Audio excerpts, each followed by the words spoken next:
Hi guys, good morning! Welcome back to my YouTube channel. Mga kaputol, ang petsa natin ngayon, December 13, 2024, kung saan ito ang araw ang bigayan ng SWA ng aming pension monthly. Para po sa kaalaman ng lahat, ang SWA ay Social Welfare Assistance. Meron po kami ditong natatanggap na 500 monthly. Binibigay po ito quarterly mga kaputol.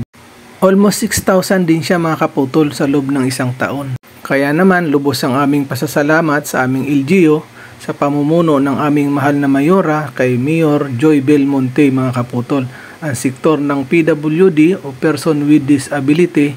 Lubos din po ang aming pasasalamat sa aming PIDAW head na walang iba kundi si Ma'am Deborah Dacanay mga kaputol sa kasipagan niya at kaya nagkakaroon kami ng ganitong pribilehiyo.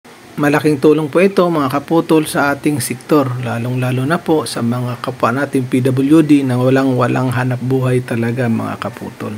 Kaya kung ikaw ay isang PWD at alam mo na kailangan mo ang tulong pinansyal, maaari ka pong mag-apply sa ating PIDAW Head Office sa Quezon City Hall mga kaputol.